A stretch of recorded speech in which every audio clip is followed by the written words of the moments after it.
আসন্ন জাতীয় সংসদ নির্বাচন উপলক্ষে বিভিন্ন গণমাধ্যম থেকে, বিভিন্ন পত্রিকা থেকে, বিভিন্ন নিউজ চ্যানেল থেকে, তারপরে বিভিন্ন ফেসবুক পেজ থেকে, ফেসবুক অ্যাকাউন্ট থেকে, বিভিন্ন ধরনের জায়গা থেকে একটা নিউজ আসতেছে যে জাতীয় সংসদ নির্বাচন উপলক্ষে আহ, সকল গার্মেন্টস শ্রমিকরা 3 দিনের ছুটি পাবে।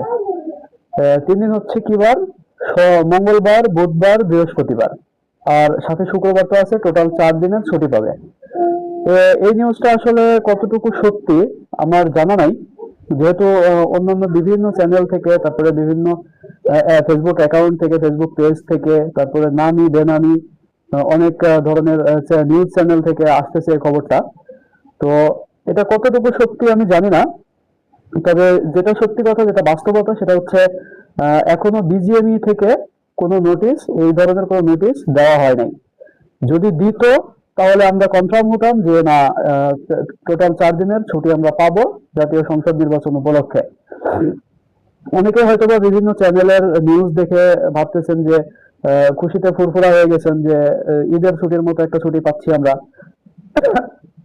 তো আসলে ওইসব নিউজ চ্যানেল থেকে বা ফেসবুকের বিভিন্ন ধরনের বিভিন্ন পোস্ট দিচ্ছে, এগুলো দেখে, বিভিন্ন গ্রুপ থেকে বিভিন্ন ধরনের পোস্ট আসতেছে, এগুলো দেখে খুশি হওয়ার কিচ্ছু নাই।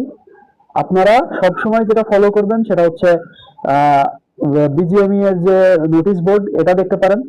তার সাথে আরো একটি কাজ করতে পারেন, যে আমাকে ফলো করতে পারেন। আমি বিজিএমই নোটিশ অনুযায়ী ভিডিও তৈরি করব, আপনাদের ছুটি আসলে পাবেন কি পাবেন না এই বিষয়ে। আমাকে ফলো দিয়ে সাথে থাকতে পারেন, তাহলে সব আপডেট পাবেন।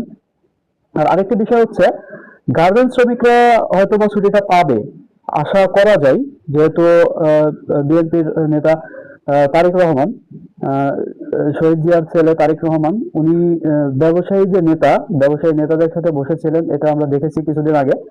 তো এই বসার পরে সিদ্ধান্ত হয়েছে যে সকল কর্মচারীরা, সকল চাকরিজীবীরা 3 দিনের একটা ছুটি পাবে, এরকম একটা সিদ্ধান্ত হয়েছিল।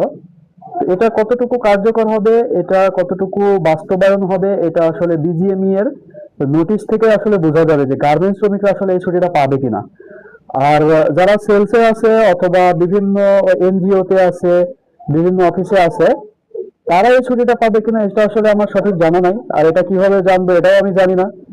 আমি শুধু দেখতে পারবো যে গার্মেন্টস শ্রমিকরা পাবে কিনা। তো যদি কারো জানা থাকে যে সেলসে যারা আছে তারা পাবে কিনা, তারপরে এনজিও তে যারা আছে তারা এই ছুটিটা পাবে কিনা, বা আদার্স যে কোম্পানিগুলো আছে তারা এই ছুটি পাওয়াগুলো পাবে কিনা, সেই ছুটির আওতাভুক্ত হবে কিনা, যদি আপনারা কেউ জেনে থাকেন তাহলে কমেন্টস বক্সে অবশ্যই জানিয়ে দিবেন। জানিয়ে দিয়ে সবাইকে দেখার